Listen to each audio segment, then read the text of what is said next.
नमस्कार, बहुत स्वागत है आपका किसान तक में। मैं हूँ आपके साथ संध्या बेस्ट। दोस्तों, बुलेटिन की शुरुआत से पहले आज जान लेते हैं कि किन खबरों को लेकर बुलेटिन में आज चर्चा करेंगे। तो सबसे पहले बात होगी प्याज के दाम को लेकर, क्योंकि महाराष्ट्र में जिस तरीके से प्याज का दाम उछाल मार रहा है, उससे किसान काफी ज्यादा खुश हैं, क्योंकि लगातार प्याज के बढ़ते दाम से किसानों के चेहरे पर खुशी लौट आई है। तो बताएंगे कि किस किस मंडी में अभी क्या हाल है, क्या दाम के भाव चल रहे हैं, प्याज के भाव। और दूसरी जो खबर है वो किसान आंदोलन से जुड़ी हुई खबर है, क्योंकि किसानों का जो आंदोलन है पिछले कई दिनों से लगातार जारी है। और इस बीच अब कई गांव के लोग हैं जहां पर बड़ा ऐलान उन्होंने किया है, एक कमेटी बनाने की भी बात की है। तो कल एक बड़ा फैसला लिया जाएगा। तो क्या कुछ उनके द्वारा फैसला लिया जाएगा, इस पर हम बातचीत करेंगे। और बात करेंगे देश भर के मौसम को लेकर कि अभी मौसम की क्या स्थिति बनी हुई है, कहाँ पर कैसे हालात बन रहे हैं। खास करके अगर शिमला की बात की जाए तो वहां पर आईएमडी के द्वारा भी पूर्वानुमान जारी किया गया है। सुनाएंगे आपको मौसम वैज्ञानिक की तरफ से जो उनकी तरफ से निर्देश दिए गए हैं, क्या कुछ कहना है वो भी आपको सुनाएंगे। एक रिपोर्ट आपको दिखाएंगे जो उत्तराखंड के से है, जहां पर आपको बता दें कि भीषण गर्मी से लोग परेशान हैं, लेकिन इस बीच जो आकाशीय बिजली गिरी है वो किसानों के लिए मुसीबत का सबब बनी है। 2 किसान की जान इसमें चली गई है। और आखिर में बात होगी देश भर के मौसम को लेकर। तो दोस्तों, शुरुआत करते हैं खबरों की। सबसे पहले बात करते हैं हम प्याज को लेकर। महाराष्ट्र में प्याज का दाम लगातार रिकॉर्ड बना रहा है, लेकिन एक मंडी जो सबसे ज्यादा चर्चा में है उसका नाम है कामठी। यह मंडी नागपुर में है और यहाँ पिछले एक हफ्ते से लगातार 4,000 रुपए प्रति क्विंटल तक का भाव बना हुआ है। राज्य की कुछ और मंडियों में भी 4,000 से लेकर 4,200 रुपए प्रति क्विंटल तक का रेट पहुंचा है। लेकिन ऐसा सिर्फ एक दो दिन के लिए ही हुआ है, जबकि कामठी में ये जो रेट है वो लगातार कायम है। महाराष्ट्र एग्रीकल्चर मार्केटिंग बोर्ड के अनुसार नागपुर की कामठी मंडी में 24 जून को सिर्फ 15 क्विंटल प्याज की आवक हुई थी। लेकिन जिस तरीके से लगातार प्याज के दाम में रेट में उछाल हुई थी, उसके बाद किसान काफी ज्यादा खुश हैं। अधिकतम दाम की बात की जाए तो 4,000 और औसत दाम जो है वो 3,500 रुपए प्रति क्विंटल रहा।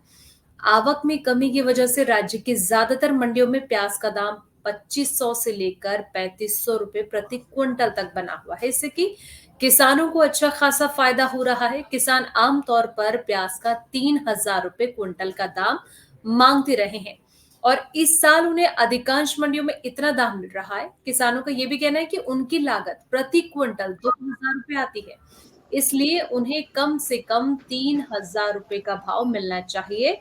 महाराष्ट्र के किसान चाहते हैं कि सरकार अब दोबारा प्याज की निर्यात बंदी ना करे, क्योंकि बहुत मुश्किल से सही कीमत उन्हें मिलनी शुरू हुई है।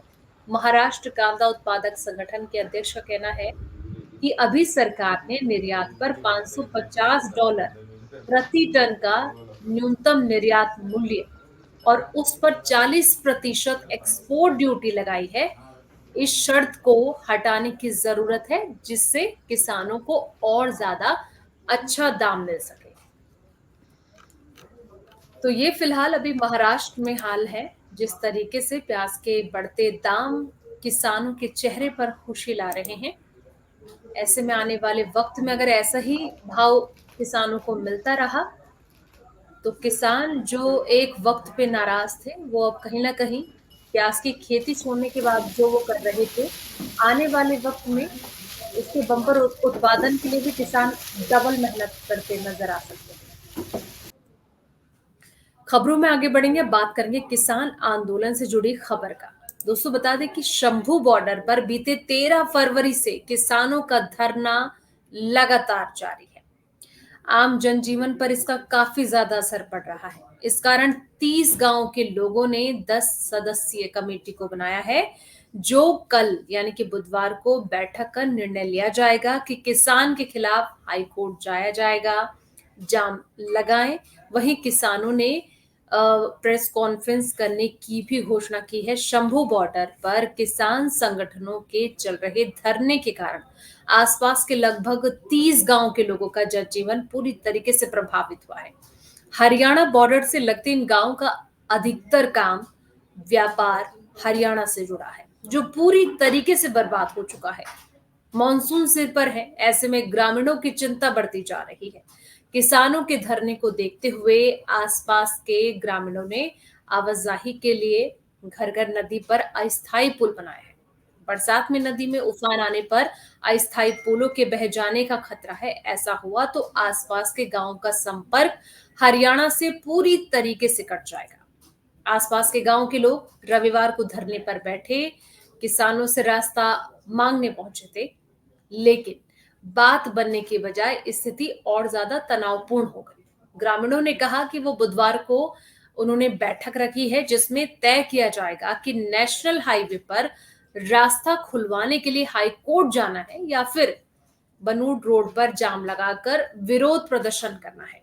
शंभू के निकट स्थित गांव शंभू, महमदपुर, राजगढ़, तेपला, बासमा, ये तमाम जगह जहां पर ग्रामीणों ने रास्ता खोले जाने के लिए किसानों को फिर से मांग पत्र सौंपा है, क्योंकि कई तरह की दिक्कतें, कई तरह की परेशानी किसानों के सामने आती रही हैं। अब आम जनता के सामने भी आती रही हैं, चाहे वो पहला चुनाव हो या फिर जो पहला आंदोलन था उसके बाद अब फिर से किसान का जो आंदोलन चल रहा है। इससे अब देखना है ये होगा कि अगर आम जनता के द्वारा जो कमेटी गठित की जाएगी उसमें क्या कुछ फैसला लिया जाएगा, ये तो खैर आने वाला वक्त ही बताएगा। खबरों में आगे बढ़ते हैं। अब अगली खबर का रुख करते हैं जो हिमाचल प्रदेश से है, जहां हिमाचल प्रदेश के कई हिस्सों में बीते 3 दिनों से बारिश का दौर जारी है। मौसम खुशनुमा है। इन दिनों पहाड़ों पर हुए सुहावने मौसम के बीच अब 27 जून से मौसम करवट लेने जा रहा है। इसको लेकर क्या कुछ कहना है आईएमडी का, एक बार आपको सुनाते हैं।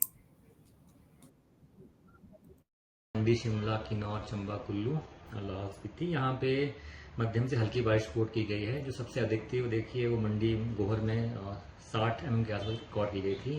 वहीं शिमला में भी चिलारू में 30 mm के आसपास बारिश रिकॉर्ड की गई है। बाकी में भी हल्की से मध्यम, जैसे रामपुर में भी 20 mm के आसपास बारिश रिकॉर्ड की गई है। और जो दिन के तापमान है वो न्यूनतम और अधिकतम अभी सामान्य चल रहे हैं। आगामी देखिए 5-6 दिनों की बात करें, देखिए 24-26 तारीख को जो प्रदेश के जो हमारे क्षेत्र हैं, जैसे मंडी है, सोलन, शिमला, सिरमौर है, फिर कुल्लू है और कुछ हाई रिजेस हैं, तो यहाँ पे आगामी 3 दिनों में जैसे इवनिंग के समय में हल्की बारिश हो सकती है और साथ में थंडरस्टॉर्म लाइटनिंग भी हो सकती है। फिर 27 तारीख से जो ये प्रदेश में जो ये बारिश का सिलसिला है ये थोड़ा इंटेंसिटी वाइज और डिस्ट्रीब्यूशन वाइज ही बढ़ेगा।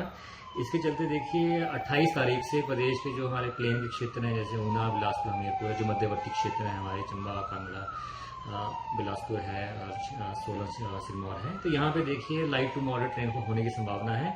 और फिर ये जो स्पेल है देखिए 29 और 30 तारीख को प्रदेश के अधिकांश स्थानों में हल्की से मध्यम बारिश होने की संभावना है। और जैसे ही एक्टिविटी पिकअप करेगी 28 तारीख से, तो देखिए प्रदेश में थंडरस्टॉर्म लाइटनिंग के इवेंट्स होने की संभावना है। और इसके चलते देखिए आज और कल के लिए भी थंडरस्टॉर्म लाइटनिंग के इवेंट वार्निंग जारी की गई है। और जो स्पेल 28 तारीख से शुरू होगा प्रदेश में, जो फिर 28, 29, 30 तक जारी रहेगा। इसके चलते देखिए जो हमारे क्षेत्र हैं चंबा, कांगड़ा, मंडी और सोलन है, सिरमौर है और शिमला, तो यहाँ पे 1-2 स्थानों में भारी बारिश भी हो सकती है इसी दौरान 28, 29 और 30 तारीख को। और इसके चलते हैवी रेनफॉल का अलर्ट जारी किया है। कौन सा अलर्ट सर? येलो अलर्ट है? येलो अलर्ट जारी किया है हैवी रेनफॉल का प्रदेश में।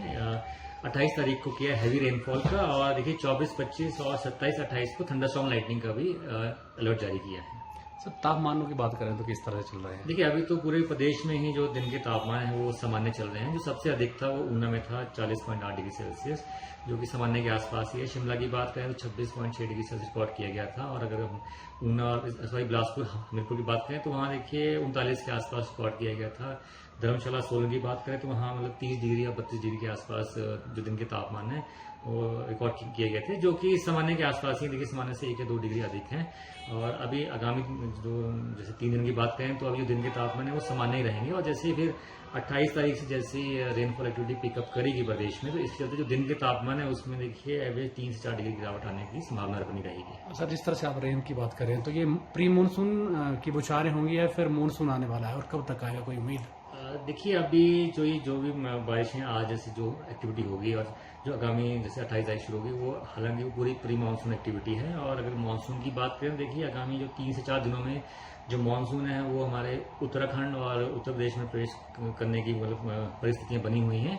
और उसके बाद जैसे ही हिमाचल प्रदेश में जो कंडीशन बनेगी अराइवल की तो उसके बारे में यहाँ से अपडेट जारी किया जाएगा। इस महीने उम्मीद है आने की या फिर जुलाई में ही आएगा? देखिए जैसे मैंने कहा कि जो आगामी 3 से 4 दिनों में अभी जो हमारे जो स्टेट हैं जैसे उत्तर प्रदेश उत्तराखंड है उसके बाद जैसी एक्टिविटी पिकअप करेगी तो संभावना जरूर है कि हिमाचल प्रदेश में दस्तक दे सकता है।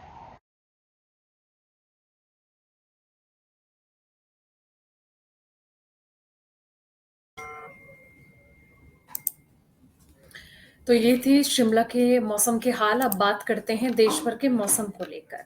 देश भर में लगभग सभी इलाकों में लू से राहत मिल गई है और हल्की बारिश का सिलसिला शुरू हो गया है। मॉनसून भी देश के आधे से ज्यादा हिस्से को कवर कर चुका है। हालांकि देश की राजधानी दिल्ली और यूपी समेत कई राज्यों को अभी भी मॉनसून का इंतजार है, लेकिन इससे पहले ही यहाँ बारिश का जो सिलसिला है वो शुरू हो गया है, जिससे कि मौसम में राहत बनी हुई है। जानकारी के मुताबिक बता दें कि छत्तीसगढ़, मध्य प्रदेश के ज्यादातर इलाके, मॉनसून यूपी के कई ऐसे इलाके हैं जो लगभग करीब पहुंचते जा रहे हैं और कभी भी प्रदेश में मॉनसून दस्तक दे सकता है, जिसका सबको बेसब्री से इंतजार है। तो ऐसे में जिस तरीके से आईएमडी के द्वारा ये कहा जा रहा है कि जल्द ही यहाँ पर मॉनसून कभी भी दस्तक दे सकता है, तो देखना ये होगा कि आखिर कब मॉनसून के द्वारा दस्तक दिया जाता है। लेकिन आपको बता दें कि दिल्ली की बात की जाए तो दिल्ली में अभी फिलहाल हल्की बारिश को लेकर लगातार अलर्ट जारी किया जा रहा है, लेकिन उसके बाद कभी लोगों को गर्मी का एहसास भी हो रहा है। लोगों को थोड़ी तपीश भी अभी परेशान कर रही है। तो चमकीली धूप से थोड़ा लोगों को राहत तो मिली है। हालांकि छिटपुट बारिश का सिलसिला भी जारी है। मौसम विभाग के मुताबिक दिल्ली में 4 दिन बारिश के साथ आंधी का अलर्ट है। इसके बाद 29 और 30 जून को दिल्ली में आमतौर पर आसमान में बादल छाए रहेंगे। तो बता दें कि ये कहा जा रहा है कि जल्द ही एक पश्चिमी विक्षोभ सक्रिय होगा, जिसके चलते इसका जो असर है वो ज्यादातर पहाड़ी क्षेत्रों पर नजर आएगा। पश्चिमी विक्षोभ का मैदानी क्षेत्रों पर थोड़ा बहुत असर इसका देखने को मिलेगा, लेकिन अभी फिलहाल पहाड़ी क्षेत्रों पर जो बारिश का दौर जारी है उससे आम जनता, जो सैलानी पर्वतीय क्षेत्रों पर पहुंच रहे हैं, वो काफी ज्यादा खुश हैं, क्योंकि बारिश होने से गर्मी से उन्हें राहत मिली है। इस बार गर्मी ने कई सालों के रिकॉर्ड तोड़े। जिस तरीके से हमने देखा, जून की गर्मी ने लोगों को रुला के रख दिया था। लोगों का घर से बाहर निकलना तक दूभर होता जा रहा था। लेकिन इस बीच जो ये रिपोर्ट अब राहत भरी है कि आईएमडी के द्वारा ये कहा जा रहा है कि जल्द ही लोगों को आने वाले वक्त में राहत मिलती नजर आने वाली है। तो ऐसे में देखना होगा कि कब लोगों को राहत मिलती है और कब मॉनसून दस्तक देता है। तो दोस्तों फिलहाल इस बुलेटिन में इतना ही। बाकी तमाम खबरों के लिए आप